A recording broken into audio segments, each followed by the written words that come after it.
Right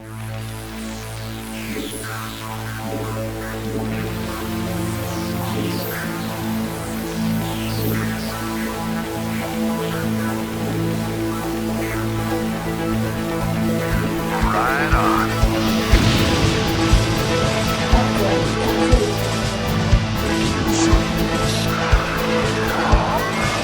Somebody call for an exterminator.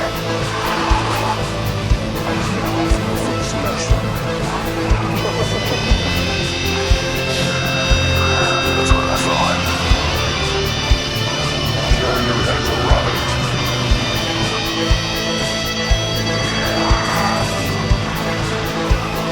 Ready to roll out. Battle cruiser operational.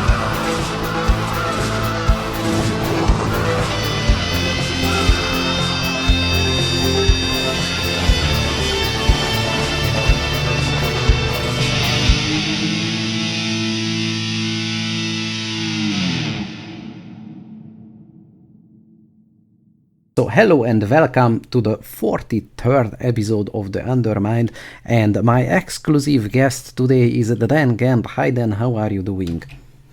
Doing well. Thanks for having me, Shanko. So yeah, there were some stuff around scheduling, but I'm glad you could make it, and let's put a positive spin on that, and this is your own exclusive episode, and all pent-up frustration, anger, and all feedback from the 41 episodes that you haven't been able to attend, you can just pour out right now. I'm not feeling angry about anything. That's good to hear. And I think the first question, as it is always how you've been, I think we had, I don't know if it was 2 or 3 weeks since the last podcast, but yeah, how are you doing nowadays? Doing well. The weather in New York City has gotten pretty nice. It's very sunny. So yeah, feeling good. Kind of rainy here, and let's see what's the news and what's going around and about. I think not many things have happened. The first one is the SCHNAIL moving to the new server, but according to CherriPi, so where was I? Yeah, SCHNAIL moving, and with that, I don't know what's the SCHNAIL's future, but it's technically won't be affiliated with any university anymore. I don't know if that opens up any new possibilities. I think SCHNAIL was pretty open about anything so far. What do you think about this? I hope everything continues to run smoothly. It's a great service. It is a fundamental part of this community. It brings a lot of people in. And I hope it continues running smoothly. Yeah, me too. Well, this is not just a fundamental. This is the reason for the community existing in the first place. Well, that and nothing as organizations, but yeah, we wouldn't be here without it. So yeah, since this is your exclusive episode, I wanted to kind of do a little bit in-depth interview with you. How did you get into bot development? What is your background? Of course, don't go into too much detail if you're not comfortable doing so. Where did you originally start developing your own bot? How did you find the scene in the first place? Well, everything. Just feel free to talk about it. Sure. So going back to high school, I started playing Brood War in I think my freshman year of high school. Started playing over the summer with some of my coworkers and got really into it. And a little bit later than that, I started kind of learning to program a little bit, not really using kind of any standard languages, but I would do things like script things for games, or I competed in this programming game called Robot Battle, one of many games where you program tanks to drive around and shoot things. And then after college, I worked on a Warcraft 3 mod called Bandits, which so it was a mod of the multiplayer game, and then in order to help test it, in order to help fill up games, because it was a 4-player game, I wrote custom AI for that to play this Warcraft 3 mod. And it was a little bit after that, in 2000, like late 2009 and maybe early 2010, that I first came across the Brood War API. It was a very early version at the time. and I tinkered around with it a little bit. I didn't really make a bot that could play. I did make a Lua wrapper, so you could write a bot in Lua. That's still floating around the internet in Google Code. There's definitely better Lua wrappers now, but if you want to check out the old Bloppy Lua from 2010 with my MS Paint logo, it's still floating around the Google Code archives. And I didn't really come back into it until very late 2016. 2016 was kind of a rough year for me. My father passed away. I broke my collarbone. My father's landlords took me to court over some things. So it was kind of a rough year. And then in the new year, 2017, I'd been taking some time off, and I was, for the first time in a little while, kind of free to explore and work on anything I wanted to. And I thought, hey, I just come across SCHNAIL, I think from a Reddit post, and had been tuning in, watching the bots. I thought, hey, why not, let's make a little bot, take a couple weeks, and make it a fun little project. So I made the first version of PurpleWave starting January 2017, and I had to do a simple strategy, which I was surprised to not see any bots doing, which was a proxy 2-gate. 2 gateways in the middle of the map, rally zealots, prefer right-clicking workers. And it was a T little bot, worked in 2 weeks, and I dropped in the ladder, and it was taking names. It was taking some names off of top bots, which is very satisfying, a lot of fun. And I started getting a little more into it, building a bit more on top of that, and started learning more about the scene, more about what projects were out there, what people were working on. And one of the things I discovered was the amount of the academic research and interest that was going into it. In particular, I think it was around late January, early February that I discovered that for example, Facebook was working on it. So I made it a goal to myself to try to win some of the tournaments in 2017, and then maybe go work with one of the companies that was going to be working on StarCraft. So I did that. I came back from I worked on the bot pretty full time for the spring of 2017. Took a couple weeks off for a vacation, and then came back. And then leading up to the CIG deadline, just kind of morning, noon, and night, nonstop, just driving to try to win that tournament. And wound up having a pretty good summer competitively. I wound up taking third place CIG, second place AID, and then from there all things followed. But that's kind of how I got started, how I got into it. And while I was working on the spot, I was getting myself back into Brood War because I hadn't really followed the game in 20 years.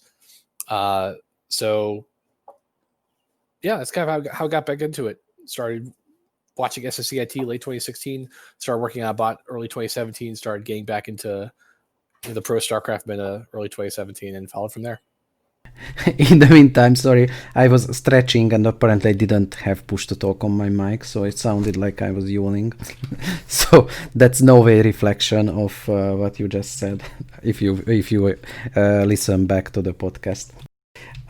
So yeah, that's funny. I think I will leave that in. All part of the show's flavor. Yeah. So yeah, 2016 was a rough year for me. I actually almost broke my neck that year, so I can relate to the injury part, not the other ones, but yeah.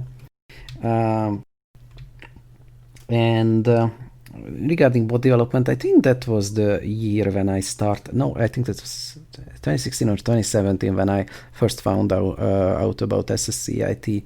So yeah, around the same time actually. I think maybe a little bit later. Yeah, definitely a very fun time to be involved. A lot of folks joined the scene around that time. I think McRave started working on his bot a week or two before I did. A lot of authors were joining the scene just right around then, and it grew very quickly, especially in 2017. The level of play started improving very rapidly, and since then it's been a very exciting time to work on bots. Do you still cry at night because bandits didn't become as famous as Dota? I'm holding out hope that one of these days it's gonna take off like a rocket ship, and I'll be the next Ice Frog. You will be just discovered and coding in some dark alley for pennies. Yeah, we'll code for food. Yeah, that's a very, very familiar state of being for us programmers. Just coding for pennies to making ends meet. Alrighty, let's jump to the next topic, which is news about SCHNAIL, which is still pretty much all I'm doing nowadays, and therefore the podcast will be in a large part about that. I prepared actually a few more non-SCHNAIL topics, but let's just interleave them and start with that. So we have a leaderboard now, and you can see the ranked plays, and the ranked play is starting to take shape. One of the problems we have is, to my surprise, relatively few people play ranked games. Like I should say 90 or 95% of the games are practice games. Or is this only surprising for me? I personally don't think it's too surprising. I think when you look at a lot of the way that people play games, including StarCraft, a lot of it is unranked play. For example, like the StarCraft 2 co-op being a very big part of the player base there. It's not something that's as visible or as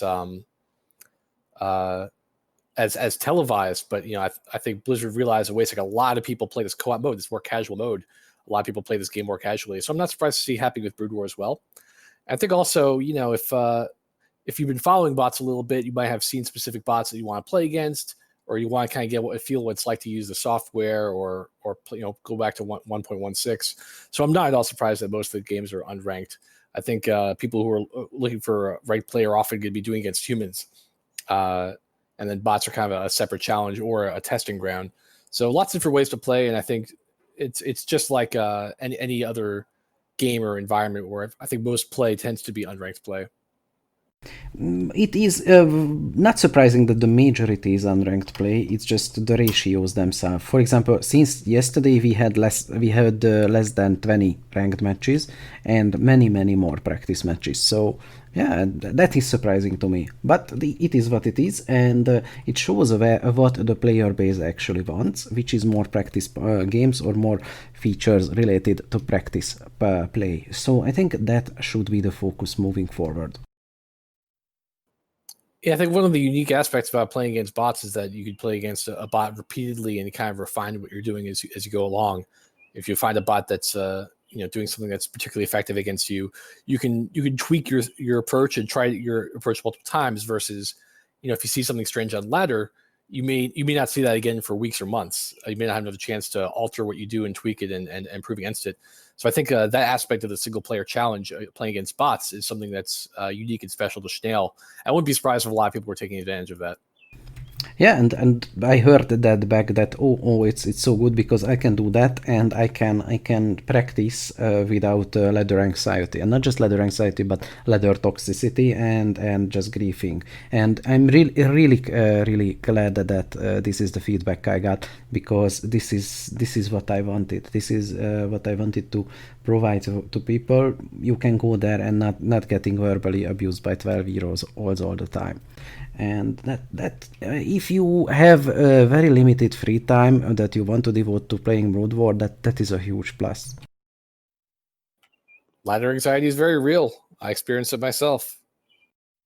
I never actually played ladder seriously. Like, I played a few ladder games to test out stuff or just fun with people, but I don't know, I mostly watch it and cast games. I think I casted more games in my life than I played. How weird is that, right?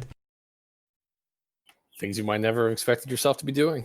No, actually not. Actually, my career in casting, if you could call it that, was literally that I was doing this podcast and CherriPi asked me if I wanted to do the weekly SSCIT casts, and yeah, I do.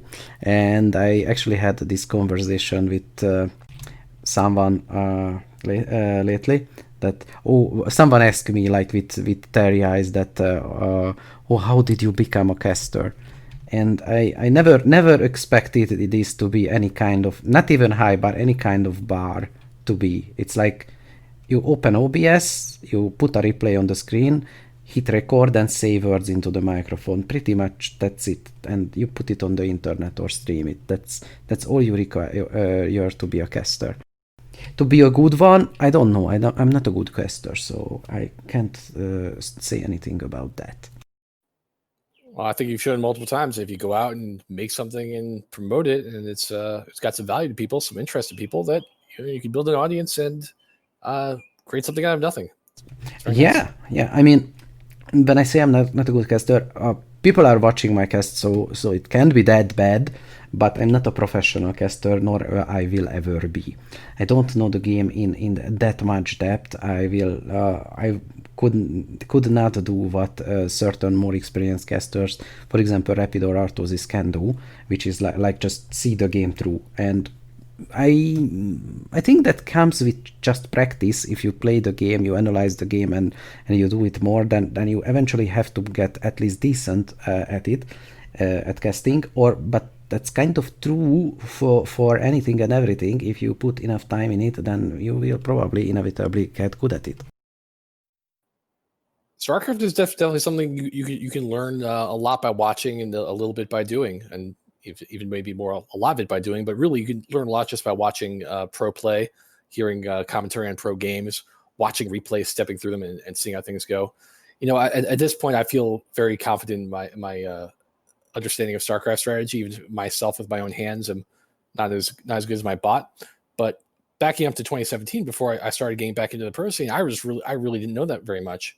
I had played a lot, but I was 20 years out of date with the pro meta. I didn't really know what the arc of a game in 2020 looked like. I had to relearn all that. I had to watch the pro games. I would watch all the ASL matches, all the KSL matches, other YouTube streams, the translated pro Korean videos, things like that, and built up that knowledge from not much. There's like some very basic ideas in real-time strategy games that are pretty universal across titles. The aspect of it being an exponential growth curve of you make more money, you generate more income producers, you get even more money, and then if someone has an army, when you do have an army, you die, and that's kind of the fundamentals of real-time strategy games. And then the details you can kind of pick up by watching pro games and seeing the arcs of those games and what makes them tick and how people win. I think Day9 summarized it the best when he said, "It fundamentally, StarCraft is about having more stuff." And yeah, that's so simple, but so sometimes so hard to grasp. That yes, it is about that. You have more stuff the enemy, then you will probably win. And it's not some high-end abstract concept that you can't wrap your head around. Yeah, absolutely. That's the core of the game. Have more stuff, make more money, spend more money, have more stuff. Don't throw away your units, and eventually you could just move your opponent's base and walk away. Something like that. Speaking of casts and replays, we do have a replay browser now. I don't know how much. Have you been just watching games for fun? I'm curious about that. On the average week over the past 3 years, I've watched a lot of games. Over the past month or two, not as much, but in general, yeah, I'll watch, for example, PurpleWave's games on Basil.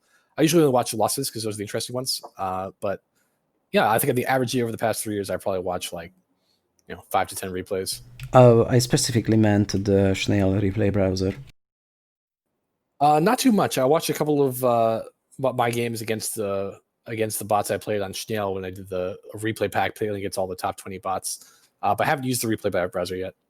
Okay, so you can do that now, and yeah, it's good, and I managed to, it works with OpenBW as well. And what I'm thinking about, and first, before I forget, there is still a replay contest going on. I think I should advertise it a little bit more. Rapid will cast your best replays, and I agreed with him that we will do a quite long cast about SCHNAIL replays. So feel free to submit them, and we will just pick the best ones. If there are not enough submitted, then we will just go through random replays and pick the best ones. And if you want to get featured, then you should probably post it on the SCHNAIL Discord. I want to get on that. I should play some silly games, get those replays in. Yeah, it have to be entertaining. It doesn't matter if the bot wins or not. Preferably do post some bot wins, but if it's an interesting game or just an exciting game, yeah, sure. It is a possibility that Rapid will cast it. For folks who don't know Rapid is one of the pro ASL casters. I think he's based in Korea. If he isn't, then he was for some period of time. Really big in the scene, and I think it'd be really fun to have him cast some of these games. I'm looking forward to it. Yeah, I really like his casting style. You can look him up by the name Rapid or Rapid Casting. I'm gonna post the link in the chat. And yeah, he is in Korea. He is in Korea, and I don't know how can he do all the casts in different times, because that must be a very messed up sleep schedule. Yeah, it's a heck of a time difference. Yeah, I've been in Asia lately, and jet lag is one of the worst things ever. Maybe I'm especially sensitive to it, but I don't want to do it ever again. Don't want to experience the jet lag. I do want to go to Asia in the future, though. You know, sometimes jet lag doesn't hit me at all, but sometimes it hits me like a brick. I think it depends, like just the direction and the number of hours. They say that it is much worse if you go towards the east than to the west. I don't know. I guess that's my personal experience as well, but I never traveled that far. Only this trip. I find it tough going from the U.S. to Europe, just because that kind of requires you to sleep earlier, and I'm terrible with that. I'm terrible at sleeping in general. Comes with the profession, I think. Yeah, maybe, and excessive caffeine usage. In the meantime, I'm searching for the picture. I think we talked about that there is a SCHNAIL plushie in the works. I think that was, in last cast we talked about that, but since then I have a new version and I do want to show it on stream. So just keep talking until I find the picture, please. Gee, no pressure. Just keep talking without a prompt. Yes, of course. It's like you wanted an exclusive episode, right? Here you have it. Come on. Disclaimer: Dan did not want an exclusive episode. Shanko asked me like 5 minutes before the cast, "Hey, is it all right if it's just you on the podcast?" Lies. Yeah, absolutely what I signed up for, Shanko. No, it's all good. We're having a good time. Yeah, and I'm terrible at multitasking, so I will pull up the image in a second. We have a request from Impy to talk about Zerg bots. So Impy, what's on your mind? What about Zerg bots would you like to discuss? Yeah, we are taking audience questions. Impy's asking why Zerg bots are not doing so well, and Jaeger's asking any plans for my Zerg bot. I'll answer the second question first, because the reason why Zerg bots aren't doing so well is because I haven't been working on mine. Got to put my money where my mouth is.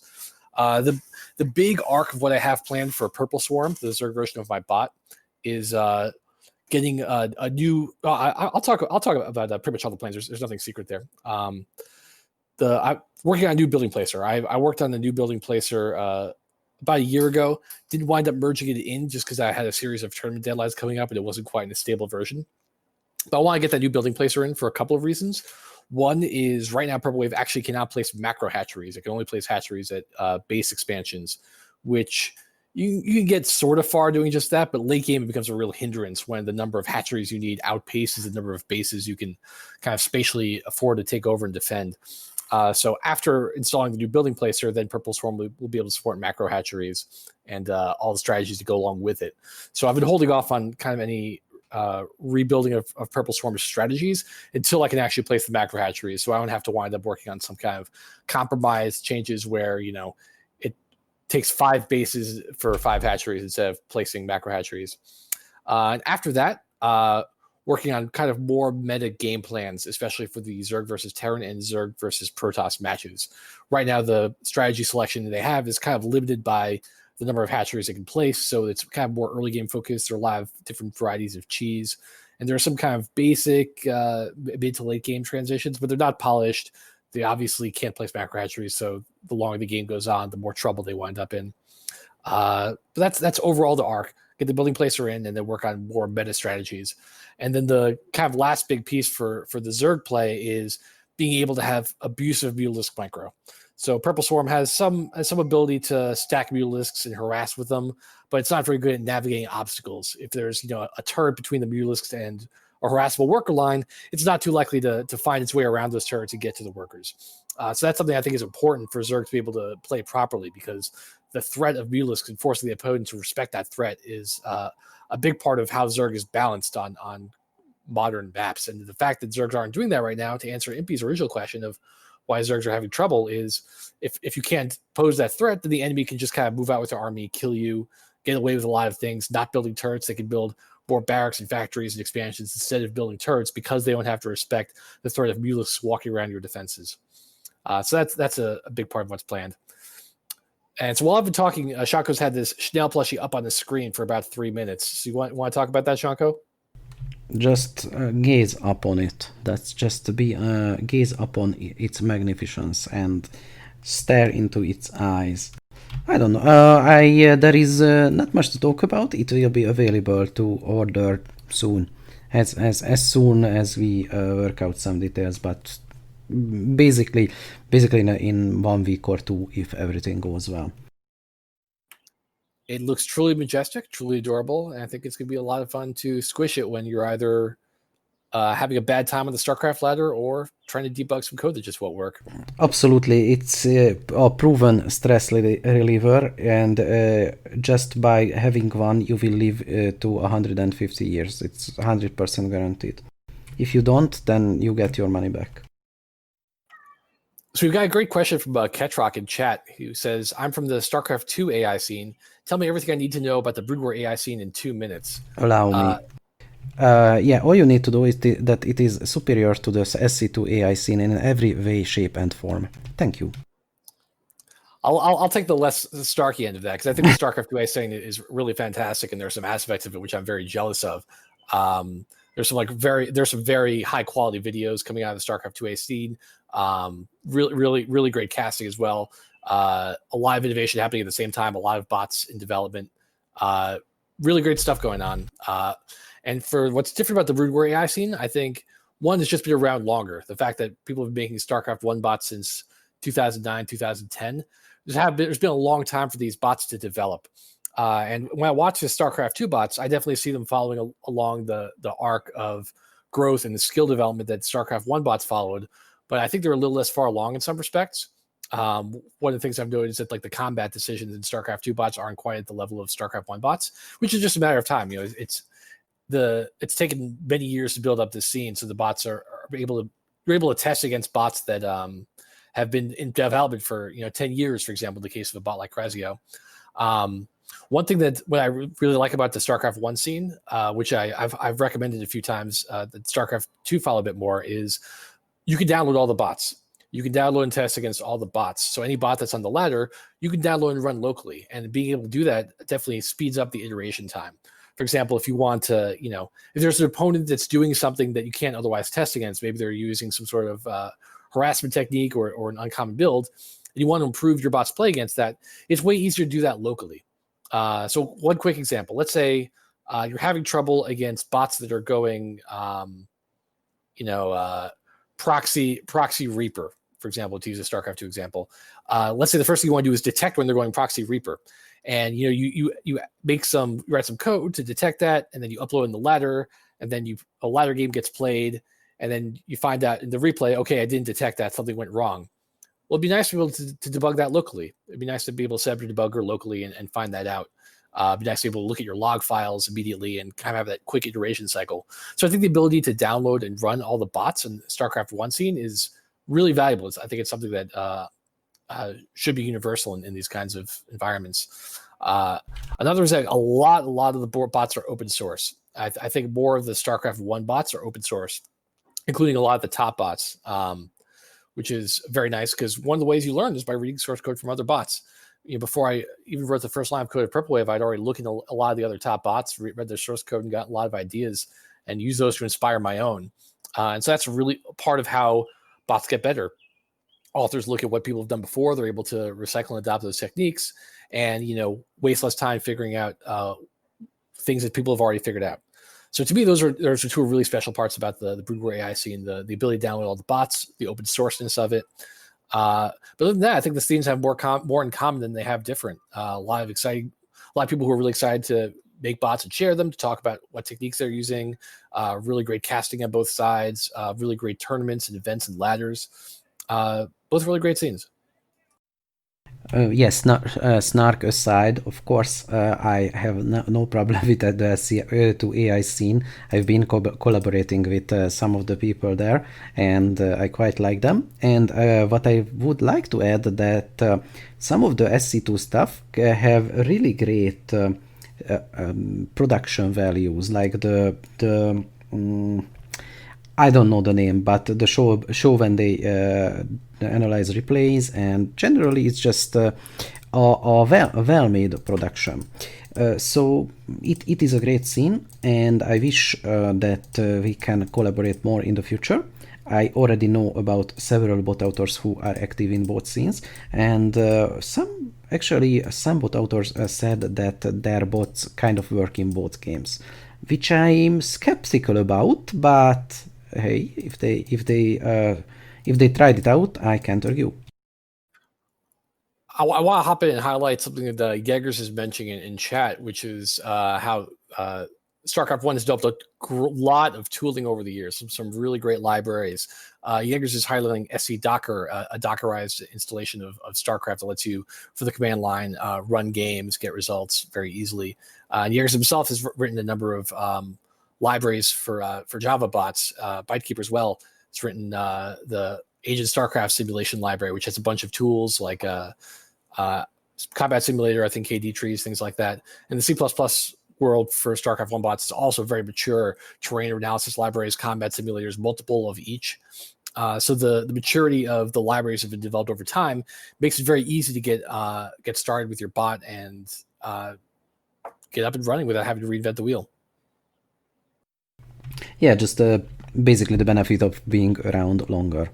And I hope that the SC2AI scene can use a lot of stuff, or maybe just apply the knowledge that we already did. Well, the Broodwar AI scene already figured out, I should say, and maybe we will have a quicker learning curve, I don't know, a quicker advancement of bot skill in SC2 just because of this reason. Another difference between the two scenes is the kind of nature of StarCraft 1 being this kind of fixed version software it's not seeing any updates, but that's both a pro and a con. For StarCraft 2, it's nice that you have an evolving metagame, that the game is constantly being balanced, things like that. But for bot development, there's a lot of advantages to having a fixed version. One of those is that bots that were released in 2013 still run. So you can have these comparisons of bots over time. If you go on to SSCAIT, there are bots that were last updated in 2013. They're up there and running, and some of them are still very strong. And it's nice to have that tradition going forward, that you can test against all these other bots and compare progress over the long term. Whereas in StarCraft 2, there are breaking changes in the API. Sometimes a new version comes out which will impact bot development, disrupt things a little bit, and then bots themselves kind of need to be in some cases republished or recompiled for newer versions. So it's very nice in Broodwar scene that we're on this fixed version, that things continue to keep running year after year without authors necessarily having to be present, that the bots are with us and keep contributing to the scene long after their last update is made. Well, yeah, a fixed version is definitely advantage here, but I don't know how exactly SC2 deals with it. Does it run like the SC2 bots always run with the latest version of the game, and it's not a separate instance or anything? I haven't looked into it in depth. If that's the case, then yeah, that might cause problems. And the SC2 patches will be coming. Oh, and apparently the SC2 Linux API also has the advantage of not being updated. Well, there you have it. But I don't think that's the thing that we were talking about, strictly speaking. Yeah, there's definitely pros and cons and little pains that come with each of these setups. Tier and Ketchrock are pointing out that the Linux client hasn't been updated in a long time, so the SC2 on Linux API is out of date compared to the Windows API, which is regularly updated. And then you compare that to the broodware scene, where you have your choice of like a native StarCraft on Windows, or running containerizer in a VM on Linux, or using Open Broodware on Linux, but not having an officially supported version that runs natively on Linux. So pros and cons to both. Definitely poses some work for people who want to run cross-platform and keep everything running smoothly. I've always wondered if we can do some kind of continuous integration with bots. Obviously, that would require certain kind of unit tests. Well, unit tests in an abstract sense that, okay, you upload your bot and there is a series of tests that your bot needs to perform, like work on every map, beta, beta stock AI, etc. And I know that's a lot of work, but I think SC-Docker can be a good base for that. And on SCHNAIL there is kind of a test for that, but it's a little bit finicky at the moment. I'll add another thing that's kind of special in the Broodwar scene is the fact that Open Broodwar exists. Open Broodwar being an open source reimplementation of the StarCraft 1 engine. And for example, a lot of the replays you'll see of cast are from the Open Broodwar replay viewer, which can faithfully take a replay and then play it back. But that also allows for modability, that you can go in and modify display the engine. For example, at Facebook, we made CherriViz, the visualizer on top of the Open Broodwar replay viewer that lets you generate a log file from your bot and to display things like a heat map or graphs or logs synchronized with the replay on top of it, which lets you really dig in and see what your bot's doing in real time. Compare that to having to debug just from the API. If you want to draw things on the screen, if you want to have graphics overlaid on what your bot is doing, you have to do that in real time. There's not a built-in way to do that with replays. So the hackability of Open Broodwar is another really special thing for the scene.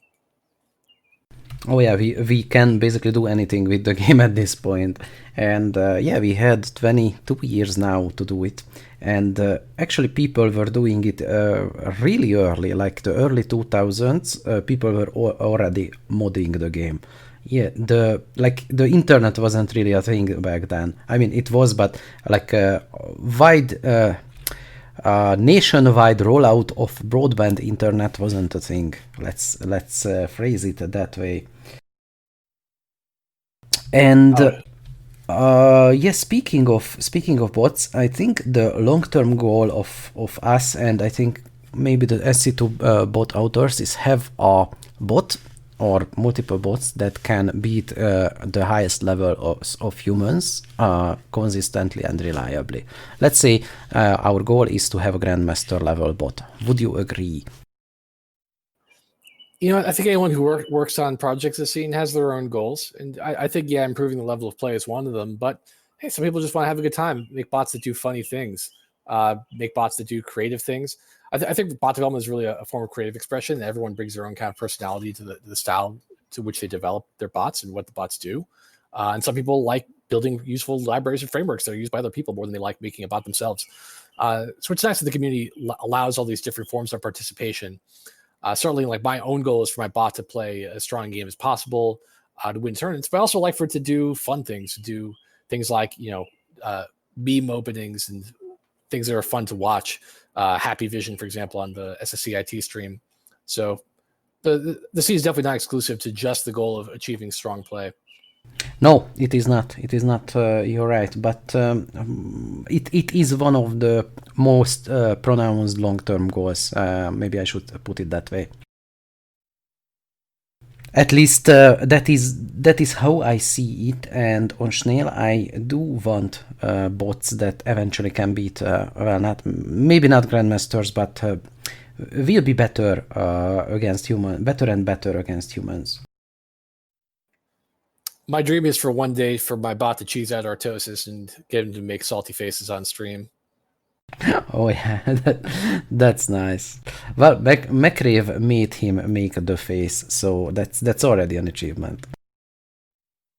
Yeah, he got a little bit of stress out of Artosis, but he did it using macro play, which is altogether way too honorable and upright for my taste. I want to do something really truly filthy in game.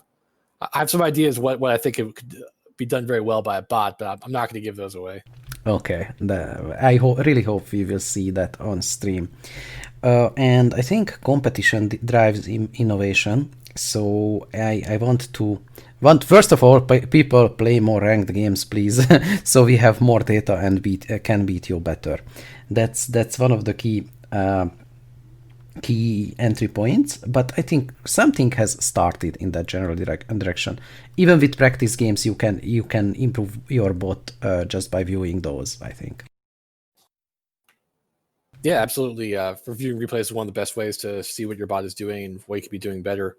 I think you're making a big mistake if you want to improve your bot and are not watching these replays very carefully, or if you're not super strong in StarCraft strategy, not having someone who is review those replays in collaboration with you to identify what you can be doing better. I think some more visibility would be nice, and I've been thinking that maybe we should organize a separate cast of SCHNAIL games.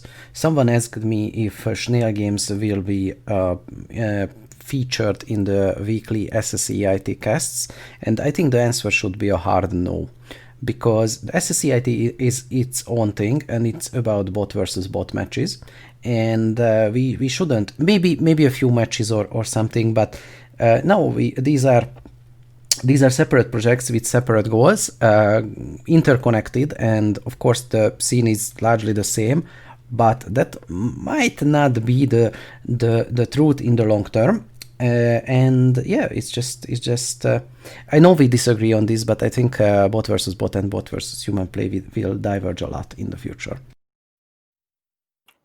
For anyone interested in that topic, the last episode of the Undermind gets into that pretty in depth, and my view is pretty clear that the play will converge towards human play before possibly diverging. But definitely a lot of the differences between bot and human play right now are result of bot-specific incentives, bot event-specific incentives, and technical limitations that we're going to get to closer to human meta before any particular bot shenanigans that humans can pull off bring us beyond that. Yeah, no disagreements on that part, the latter part. And back to the Impy's question about Zerg bots, I wrote down some thoughts about that. I feel that in some aspects it is harder to write a well-performing Zerg bot, and two main reasons. First of all, you have a larva/drone economy on top of the regular StarCraft economy with Zerg, and you have to keep that in mind anytime you do something with Zerg. Second, Zerg units are much more specialized than other ones. The prime counter example is the Dragoon, which is pretty much good against anything. It is a jack of all trades, and it's pretty good against many units. And then you have like the Zergling or the Mutalisk, which has a much more narrower purpose than the Goon.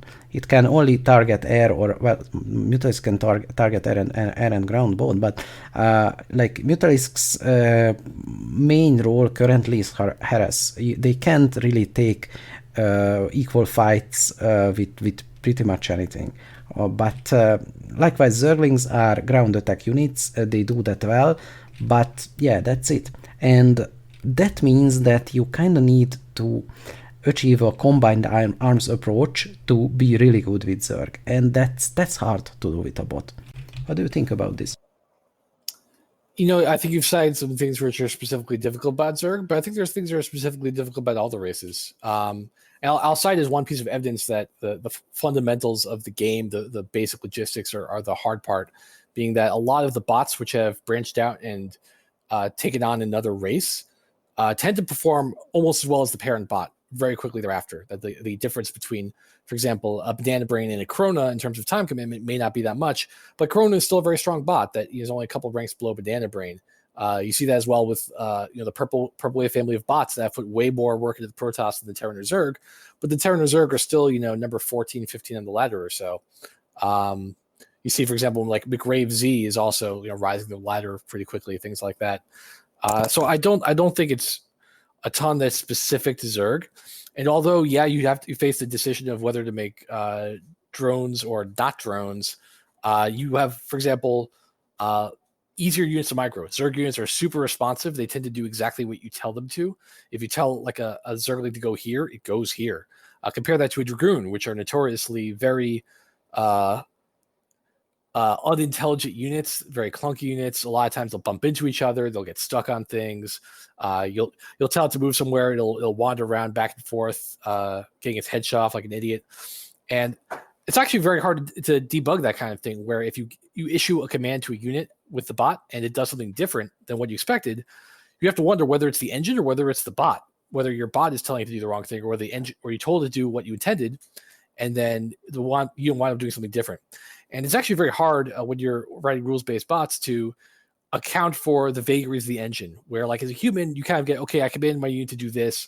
I didn't quite do it. I'm going to adjust my click to kind of get it working.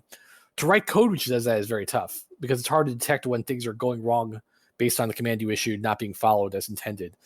So those kinds of issues that Dragoons suffer from, that Goliaths suffer from, that Vultures suffer from for sure. That's harder to do compared to Zerg units, which are very responsive, very fluid. Dragoons, for example, getting stuck is something that if you're writing a bot from scratch is something that's very annoying to contend with. To actually take that shot with Dragoon and then retreat without canceling the attack animation or the next attack animation and then losing cooldown time, it's hard to do. It's not really a problem that you face nearly as much with Zerg units, which have very short attack animations. I'd say like Hydralisks are one of the easiest units to micro in the game. They have a very short attack animation. They move very fluidly. They turn pretty readily. They don't get stuck very much. Mulisks for a bot are also very smooth. There's some things you could do a little better or worse, but you get competent behavior very easily. So that's something which I think Zerg has an easier time of than the other races. Their units are just more responsive. So I really think it's the issues I've cited in the last episode of one, the Zerg strategies just not being up to par with the Terran and Protoss strategies that we've seen thus far. That the Terran and Protoss are just doing sounder strategies, better implemented strategies. And then the side issues of Zerg strategies having some trouble if the Mulis can't harass well, which would be something that has gotten some investment in over time, but not really as much as, for example, the Dragoon micro of Alacutus or McGrave. Those have really seen more work on them than the Mulis micro has. We've seen more recently, for example, that McGrave's author has been working on Mulis micro for Zergbot, the ability to exploit defenses, get around cannons and turrets, and really take advantage of those weaknesses. And it's very good at it. The author put in the time similar to what he did for his Dragoons, and they're showing results. I think if more authors were to take that approach, we'd see more results for the Zerg world. I'll cite another thing that's it's kind of easier about Zerg compared to other races, placing buildings, which is like the least exciting or interesting part of StarCraft as a spectator. Like, oh, we're going to put my pylons, we're going to put my supply depots. But the way the game is balanced around the maps, it's important to do that intelligently. And it's much easier for Zerg to do this than Terran and Protoss because there are only a few buildings that you need to place well, and the penalty for placing them imperfectly is lesser than, for example, a Protoss that doesn't pylon wall its expansion and lets a bunch of vultures in, or a Terran that doesn't leave a gap for its Marines to run through and kiting zealots, or, for example, a Protoss that runs out of pylon power, or a Terran that runs out of base space to place its buildings. And it's a piece of work that Zerg doesn't have to do nearly as much as Terran and Protoss. And there are lots of little factors like this. Larva management is a lot easier than a lot of these things. So pros and cons of each of the races. And I think if Zerg simply got as much of the attention and time investment as the other races, that it would be performing at least as strongly. And frankly, if I had to place a bet on which race with ideal play would be stronger than the others, I think it would be Zerg. I think even just in the human pro scene, it's commonly commented that if everyone had 1,000 APM or infinite multitasking, that Zerg would outplay the other races because, for example, Zerglings are probably the most cost-effective unit in the game, but you can only select 12 of them at a time, and that they need to be micro to form surrounds so they don't just conga line into a death trap. But then doing that takes more clicks, takes more APM, more attention. In the hands of the bot, maybe that's broken. Jay's blog, The Satirist, has some good discussion of this, where he asks what happens when you control over more than 11 meters perfectly. Right now, there's only maybe 20 humans in the world that can micro 2 control groups of Mulisks without performing much worse than one control group. What happens when you can do that somewhat effortlessly? What happens when you can control 30 Mulisks perfectly? What happens when you can split Mulisks off that have been irradiated perfectly? How does the game change? So I think for a lot of reasons, Zerg have substantial advantages, which if the time investment goes in from the authors, that they'll be stronger. And I think also because the level of Zerg play on the ladder right now is not that great, the other bots are less tuned against Zerg play. For example, I know that Protoss versus Zerg in human land is PurpleWave's weakest matchup. If you as a human want to go in and beat PurpleWave, play Zerg. And that's true for a lot of bots. So there's a lot of opportunity for Zerg authors. I really think if you put in the time commitment that they will, without too much difficulty, be top performers. Now, a separate issue, and again, I think we mentioned this a bit last week, is that the tournament structure doesn't necessarily reward Zerg play. So you can't just look at win percentage round robin formats as a measure of Zerg play. But head-to-head matchups, knockout tournaments, and to a lesser extent, ELO on the ladder will help indicate the level of Zerg play. I think something that would help a lot would be matchmaking, a ladder that has ELO ratings but also has matchmaking, such that most of your games are played against people of a similar skill level. Because it's easier to upset Zerg versus Zerg than it is to upset, for example, Terran versus Terran. You see that in pro play as well, for example. Like, Terrans trying to beat Flash have a very, very hard time. Flash for Flash, that's an easy matchup. Versus Zerg versus Zerg, which is a lot more volatile. One engagement could go badly and swing the whole game. So I think with better evaluation criteria and more developer investment, you will see Zergs top of the ladder, no problem. I don't think it's anything structural about the race. Yeah, I have to agree on basically most of the points you said, but we are not there yet, and there are counters to everything you said, because this is StarCraft. But yeah, I think maybe just a lack of developer, well, not lack of, but Terran and Protoss bots have received more development time. That's probably an objective truth.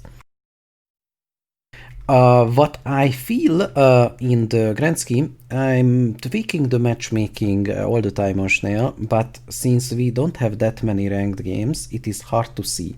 I think I decided that I will tweak it like every 1,000 games now, because that's a reasonable number of games that given our number of bots to actually tweak something. And I also want to do something like I said before, that competition drives innovation, and I want more and more authors to participate and have a kind of a reserve of bot authors to build up, because people do abandon these projects, they move on, they want to do other stuff, and others need to take their place if we want a healthy and growing scene. And for that, I think first of all, we need to increase the visibility of this scene, both SCHNAIL and SCCIT both. And I've been constantly thinking about ways of doing that, but I'm gonna let you talk now. There have been some great questions in chat, which I'd like to get to in a second. But first, I'd like to add the disclaimer that I've been saying, I'm talking about time investment in these bots. Now, I don't want to diminish the effort of Zerg authors, but I will point out that a number of the Protoss and Terran authors are like particularly hard-driven competitors who put in very, very large amounts of time. So it's not that the Zerg authors aren't putting in a great effort and doing great work and making great bots, but that a couple of Protoss and Terran authors at the top of the ladder have been really, really big time commitments. Or for example, Seda, which is a work of a 8+ person team. Catch Rocket Chat is asking, does the Zerg meta look anything like human Zerg play? Do we see late game defilers? There are some bots that use defilers. There's some bots that use Darkstorm and Plague. I think the meta diverges way earlier than that. That a lot of the Zerg bots have trouble to even getting to that point in the game. So, for example, like a very common, the most common opening in Zerg versus Terran, for example, is 12 hatch. You make some drones, you get an Overlord, you take the expansion with a hatchery before you build a spawning pool. And there's a common opener by Terran, maybe not the most common, but maybe one of the second or third most common openers. You build a barracks on 8, which is a fast barracks. You cut workers, and then you bunker rush a Zerg that opened hatchery first. And there are 0 Zergs in the ladder that can defend against that. None. So the most common opener in Zerg versus Terran play dies to a number of top Terran bots every time, or very close to every time, because it doesn't have the basic ability to get out of the opening. Or, for example, a lot of Terran bots right now don't build enough turrets against Mutalisks. They have insufficient defenses that a human would abuse and punish them for. But Zerg bots currently don't punish them for that. So the Terran bots get away with murder in the mid game by making a ton of fast tech, a ton of barracks and factories, just doing all the stuff because they have this money that they didn't spend on turrets. And then the Zergs often just wind up dying at the 8 to 9 minute mark before you even get to Defilers. And that's this kind of issue pops up in a number of matchups, but especially the Zerg matchups, where the Zergs aren't even getting to the point of the game where you would get Defilers in healthy shape against other top competition. So this is why I say that the meta will converge on human play before possibly diverging, because Defilers are clearly a very powerful, potent unit in the late game, but you have to get there in reasonable shape for them to even make a difference. And I think that's going to improve with time. I think a number of the current Zerg bots are getting closer and closer to that. Corona is improving very rapidly. McRave Z is improving very rapidly. Styx is very strong. Maybe we'll see the authors of KillerBot and Proxy release some new updates and take those bots to the next level. But I think we need to see that happen before Defilers can be more of a relevant unit in the meta.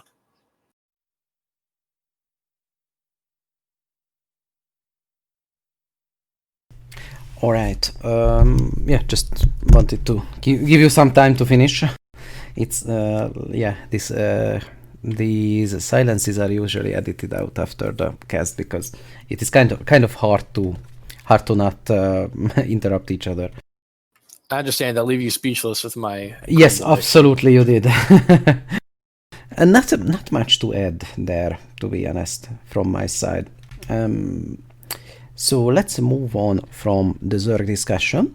There were two more things that I wanted to mention that happened in the past few weeks.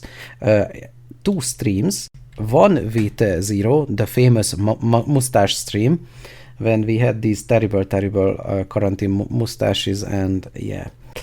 But Zero played some pretty nice games against bots, and I like that. And I think it's still up on Zero's channel. I don't know, but I asked him to put it on YouTube. We will see. And the other one is definitely on YouTube. It is by Master Ray, the author of SCR Chart. He only lost one game, and that was against a PurpleBot. It was so funny. But the games themselves were interesting.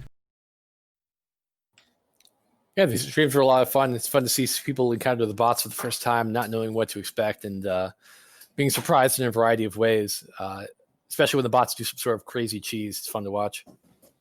I find that there are two categories of people. One is what we just described, that, okay, let's try this out, and then surprise, oh, how many different things these bots can do.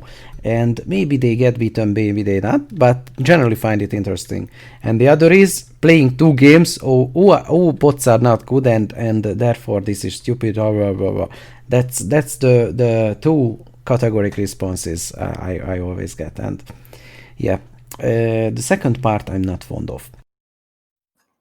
It's funny that the expectations that people have coming in for these bots tend to be either one of two things. Either they're anchored by expectations for the built-in AI, which some players accurately remember as being very weak for good reasons. It's not the fault of the original authors. People didn't understand StarCraft at the time and had to be able to run 7 of them on a Pentium 90. So the original built-in AI is very weak, and some people are expecting these bots are going to play like those. And some people are anchored by expectations of Alpha Star, where they're like, oh yeah, why are these bots at Grandmaster level play? Why are they not using neural networks? Things like that. Then you also have folks who come in and they expect that they're going to play like the built-in AI, but then also remember the built-in AI being very good because they haven't actually played against it since they were new. When they were new players, they were getting run over by the built-in AI. So they look at a bot that's multiple times better, that could beat multiple built-in AIs in 1 versus 3. And then look at the bots play against a human that's very strong and say, well, these bots are terrible. The built-in AI is better. So it's funny watching those expectations play out. People come in with very different expectations. And of course, guys in the chat are experts in bot development as well. Let's not forget that. All right. Well, on the internet, toxic as always. Yeah. Welcome to the internet, I guess. Another point, I'm jumping a little bit back and forth. I was thinking about casting SCHNAIL games I probably won't do it myself, although I've been streaming other stuff and might as well stream some SCHNAIL games and comment them. But yeah, casting is not something I consider my profession. But if anyone wants to do it, there is the replay browser. Grab any replay you like and just cast it. I will even give you a shout out in any channel. So yeah, definitely do that. And the other stuff, maybe it's a little bit early for it, but there is not much obstacles in a way of having a 24/7 stream of SCHNAIL games like SCHNAIL does. I don't think that's well, the technical like the infrastructure is definitely there. We can just replicate that. I'm not sure we have enough interesting games to pull that off. Maybe a little bit more replay / game analysis is needed and some game filtering before we do that. I think in general, watching bots play from SSCIT is a trip, especially for people who haven't seen them before, because those bot games can be pretty funny. Bots can do some pretty silly, goofy things. So I think an automated stream of bot versus human cast would be entertaining to watch. It's also a nice thing to have up in the background. I think a lot of people, the way they enjoy SSCIT is having up on one screen while they're doing work on another screen and then peeking in when things are getting silly or interesting. Well, it definitely would be interesting. I fear two things need to be done. First of all is just filter some games, because people do submit practice games when they quit in the first 10 seconds. Obviously, we don't want to see that. And there are just derpy games in the general sense, and the problem is that not all games are interesting. Although if it's a 24/7 stream, maybe that's the expectations are kind of lower. Like if you put up a disclaimer that yes, this is an automated replay showing thing, then okay, I don't expect interesting games all the time and live coverage of it. I don't know if you're familiar with the Medri SC Twitch stream, which plays old pro games 24/7 on a loop. A lot of people tune into that. A lot of people have fun with that, and these are games that are very old VODs. They're often like 160 by 120 pixels. But people tune into that. People have a good time watching that. It's StarCraft is just kind of the flow of StarCraft makes it a nice background or brief tune in kind of watching. Well, it is a little bit low on the list, but yeah, it's something that an idea I've been toying with, and yet again, circling a little bit back, getting more people in the scene and getting more awareness. The other part is providing more developer resources.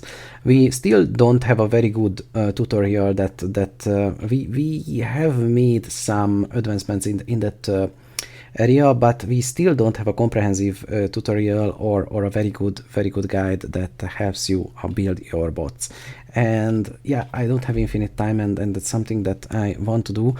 Maybe some bot coding on stream would help, and I encourage every author that just do it on stream or record or something. So just create content and put it on the internet. It doesn't have to be good or doesn't have to be particularly like well produced. It's the more the better. I'll say for folks who are excited about StarCraft AI, who are watching these casts, watching these streams, and who want to get involved, there's lots of ways to do it. There's, as you say, there's lots of tutorial content that can be created, lots of tooling that can be created. For example, like a replay browser, an automated 24/7 stream of replays is something you could put together without too much difficulty by modifying the OpenBW replay viewer. There's needs for these libraries. The ones that get written get used a lot. They have very substantial roles in the scene. So if you're interested in this, you don't want to go out and make a complete bot. You don't have to. There are ways to contribute that aren't making a bot. As you say, making tutorial content, doing casting games, working on libraries if you're coding, things like that.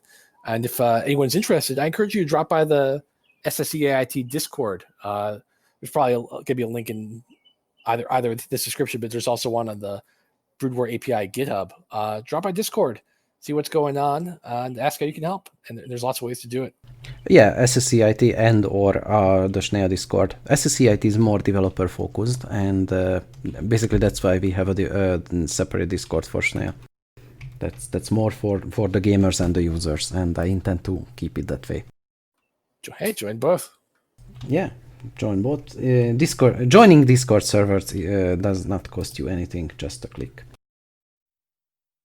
Just make sure you mute notifications from every other server, so you're only notified about the StarCraft stuff, and you're notified about it constantly. Yeah, and just close any distractions and just remove everyone from your life and only concentrate on bot development. There is only bot development now. We don't need human friends anymore because we're friends with bots and SCHNAIL plushies. Yes, exactly. Friends are overrated anyway. So yeah, if I had infinite time, I would do all of this, casting SCHNAIL games, doing coding streams and such, but I barely have enough time to SCHNAIL as it is. Alright, that's all the StarCraft topics that I prepared today. And I kind of... Oh, yeah, actually, one more thing that I wanted, a piece of good news. I've been talking with some of the old bot authors, like bots that haven't been updated in years. And some of them said that, oh, they like how the scene developed and they want to get back into it. So we will see some new bots very soon, or old bots renewed very soon. You know, a few times folks who haven't been in the community for a little while pop their head in and are surprised to find out that their bots are still appreciated and admired. And it's very much the case. A lot of even the older bots that may not be as strong as anymore, they've been very big inspirations or sources of coder ideas for future authors or for gameplay styles. So I'm really excited whenever an author of an older bot comes back and peeks their head in the community and maybe even releases an update. It's very fun every time. It's some of the older bots are still good benchmarks. I think IceLab is the best example. It's still a quite a good bot. Absolutely, and really, even bots that aren't as strong on the ladder can serve pretty useful purposes. Some of them execute unique strategies that you don't see elsewhere.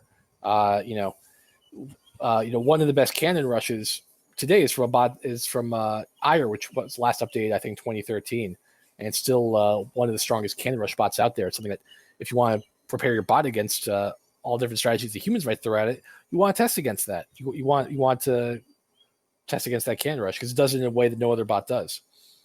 And some of the older bots like IceLab, I think Skynet is possibly the most powerful, very old bot, last updated 2013.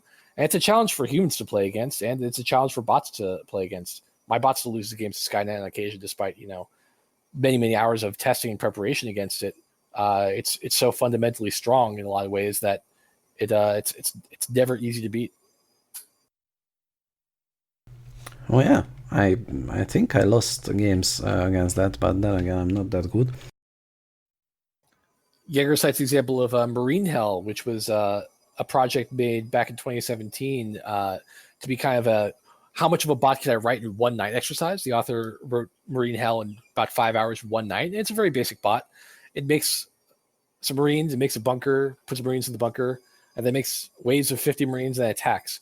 Very simple, very basic, but it's actually, I think, one of the best examples of a bot that plays a complete game that you can look at. And you can kind of digest all the code that's in it in, 15 minutes and understand what it takes to make a bot. And then Jaegers has also used that as a test bed for the JBWAPI framework, which is a drop-in replacement for the BW mirror framework that Marine Hell is based on. So even a miniature bot like that has played a big role in the community over the years. Yeah, it has its place. I actually use Marine Hell as a testing bot. If you upload a bot to SCHNAIL, your bot will be evaluated against Marine Hell.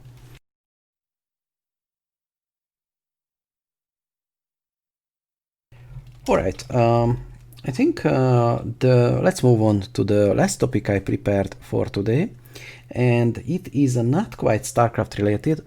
It's kind of I tend to avoid reflecting to current events, because it is my view that if you just listen back to the podcast a year from now, then local, well, not local, but actual events will hold very little significance, and you are not really entertained by those. Like if I listen back to something from just a random example, to 2016, and hear about, I don't know, election stuff, it's just not current, not relevant, and not interesting. But one thing that affects us, and I think we should talk about it in a general sense, and not reflecting to current events, is kind of a isolation / mental health things, and how to adapt to that. And we've been having some conversations about that, and well, sitting at home and just staring at the monitor for all day without even the option to not do that, it's not good for your mental health. And I don't know then how you've been handling this recently. I think I was holding the wrong control button. On Yeah, my keyboard probably for, because you voice were activation. Yeah, so Yeah, it's been a little tough. I definitely have come to realize some of the things that I value and have missed during times of quarantine. You know, one of the little things is walking around with the mask on. I come to realize how much just the smell of being outside is one of the joys of being outside. You know, it's not just the sunlight and you know, the greenery, but also just the smell of fresh air, and walking around with the mask help me appreciate how much I miss that. And yeah, I miss spending time with my friends, being in the same room with folks. I think in general, maybe in some ways, long term, it'll help folks focus in on the things that really matter to them. You know, the outdoors, the company of friends, over the superficial day to day nonsense of life, as a lot of that disappears and dissipates through the changing environment. But I'm looking forward to better times. yeah, it will pass. It's like I think just the mental block of not having the option to go to your friend's house, because I do pretty good in isolation, to be honest. But knowing the fact that I can just call a friend and probably organize something and go over his house, that just the knowledge and like the confidence that I can do that puts me at ease. But now it's explicitly forbidden, and that frustrates people. And with our global communication and the internet being what it is right now, everyone sitting home and getting frustrated all the time. And I think it's more of a perception problem than the world actually being that terrible of a place. But regardless, the fact is that we are getting frustrated, and we are getting angry at each other and getting more irritated. And I think we should counteract that. First of all, by having communities that are more supportive and more nice. I know people have a bad people tend to have problems behaving in online communities. Yeah, I think that helps, and just try to find replacements for face-to-face meetings, and just basic human contact is something you well can do without, but it's like it vastly improves your general well-being if you have something to talk to, even 5 minutes a day. At least that's my experience, and that's my opinion on that.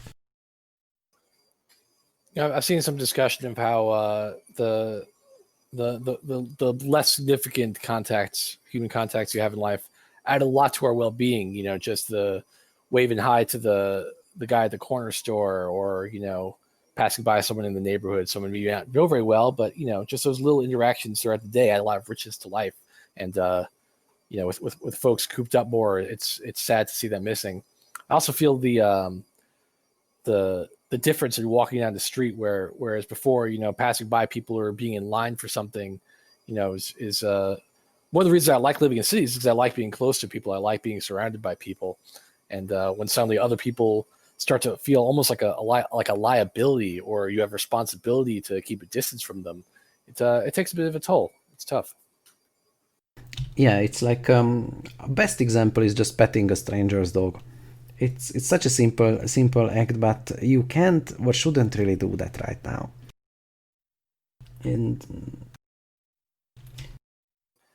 well, some of the upshot is we have the internet right now. For example, there's life could be tougher in a lot of ways, and I think we could all take relief in knowing that quarantine is something that's only probably temporary, that we're going to go back to our normal lives before too long.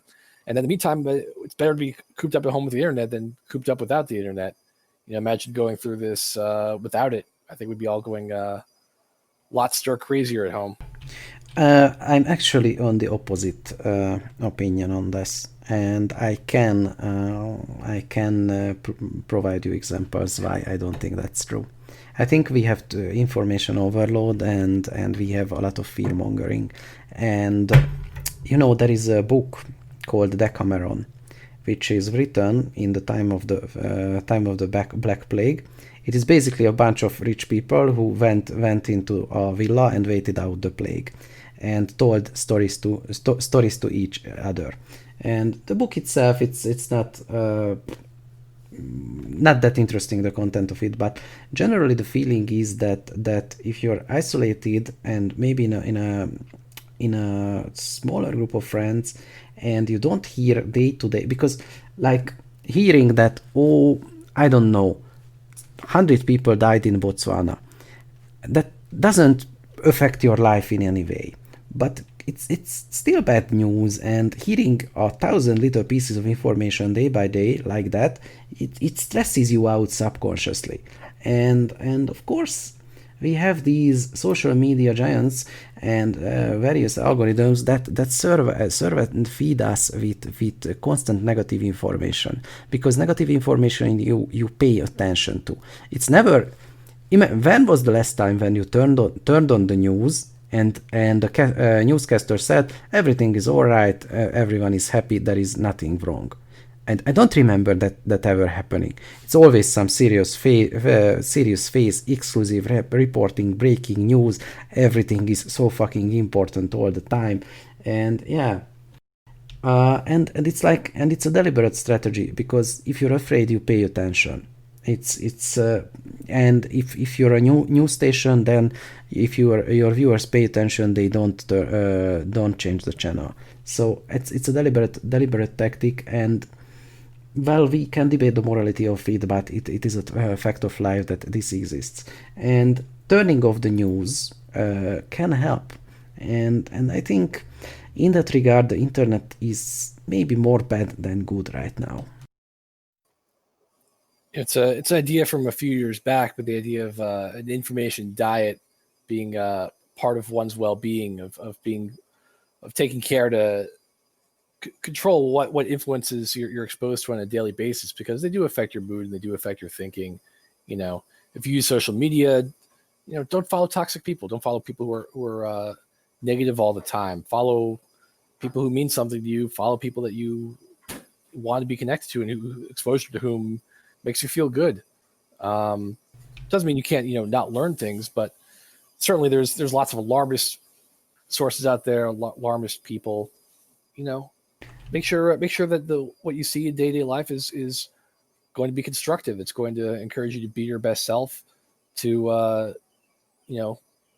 not be focused on scandal, or focused on the Kardashians or anything that doesn't matter. Focus on the what matters in life. Focus on the people who matter in life, and tune out the nonsense. And when in doubt, err on the side of cat pictures. Always. And that's why I think that communities should be more like walled gardens than anything, because if there is something in the global consciousness, like the events going on right now, if the community is not moderated in a good way, then it permeates everything. you know, you see these stupid memes about local events. If you go to any Discord server or any channel and they don't help anyone, there is literally the entire internet talking about that. If I go to, for example, SCHNAIL, I want to talk about and read about developing bots, not the nonsense that is going on. And I think you should compartmentalize better in that regard. And yeah, I absolutely agree. We should have more Monty Python news in our lives. And okay, sorry for the serious tone, guys, but I feel this is something that needs to be addressed, and I really hope we did it in a way that will be valuable when you listen back to this episode at a later date. I deliberately did not name any current events going on, and let's not do that. I'll propose one idea. If you're in quarantine and you have a lot more time on your hands, it's a good time to learn something new. It's a good time to try something you haven't done before, which you can't do from the comfort of your home. There's a lot of things you can try for the first time. For example, the obvious one in front of us is bot coding, for example. But learn a new skill, learn to do something you haven't done before. Pick up reading in a genre you haven't done before. The kind of time that quarantine opens up your life could be a gift. It's maybe not one you would have chosen for yourself, but there's ways to make the most of it. Pick up something new and add something to your life that when you come out of it, maybe your life will be richer. Maybe you'll have done something or learned something that you wouldn't have otherwise. Take advantage of the time. Yeah. And bot development is something that can occupy your time. The problem is that we are not machines and we can't just code 12 hours a day. Believe me, I tried. You kind of need human contact, because if you don't, you start to say, okay, why bother? Why should I do anything? No one will see it. And it's our stupid monkey brain talking. But still, this is how it is.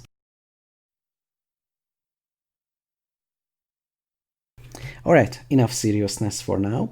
I think I felt that with the times being that what they are, this was important. But let's get back to StarCraft and memes.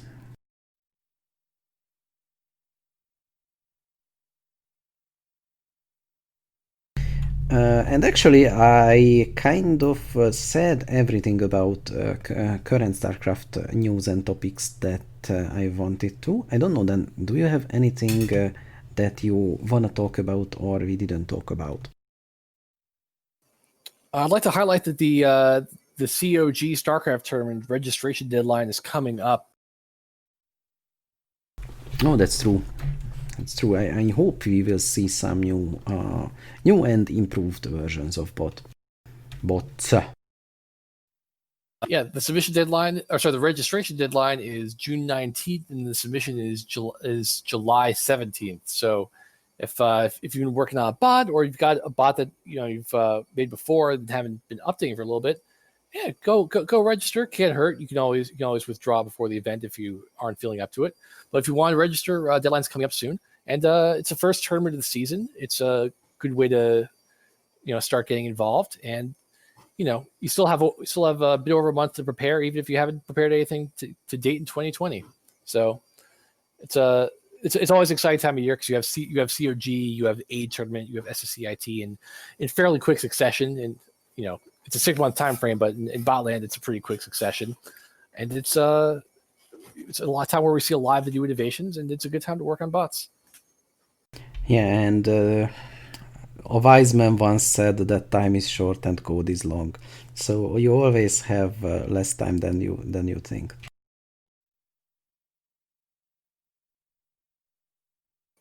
And you can also get started by forking an existing bot and making changes to it, personalizing it, making it your own. So even if you haven't started your own bot yet, you can get up and running pretty quickly by working with the existing coding tools available. All right, I think that should be a wrap here. I'm a little bit out of steam here, and I think we said everything we wanted to say. Would you agree? It's been a lot of fun. Thanks for having me on, Shanko. Of course, I enjoyed it, and I hope you will be back soon.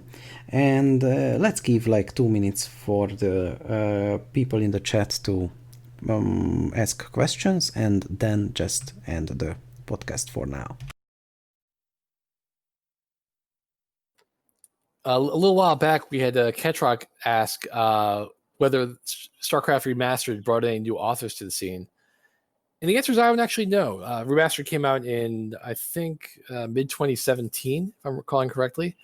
And, authors cover all sorts of different places. I actually couldn't pin down too closely how they're finding the scene. I think the posts on Reddit are a big source of that, folks finding the SCHNAIL cast on Reddit.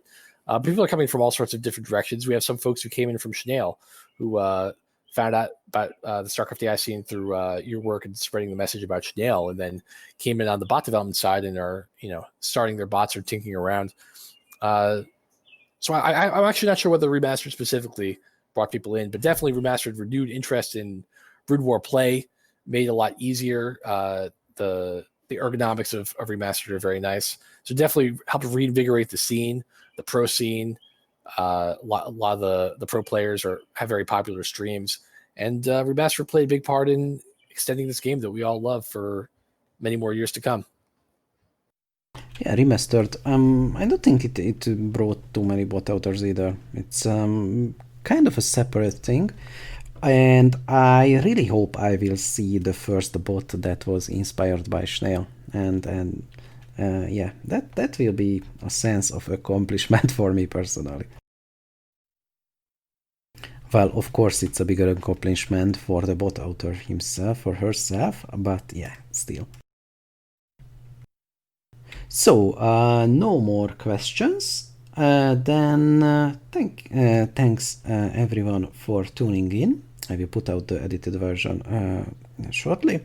And thank you then for being here. And yet again, I hope you will be a guest many more times. Oh, thanks again for having me, Shanko. Hope everyone has a nice weekend. Bye-bye. Thank you very much for listening. If you want to support the Undermind, the SCHNAIL project, or making computer do things, you can do so on Patreon. Just go to patreon.com/mcdt and you can select your pledge there. And a shout out to my higher level patrons Forte and Bruce Nielsen. Thank you guys, you made a lot of this possible.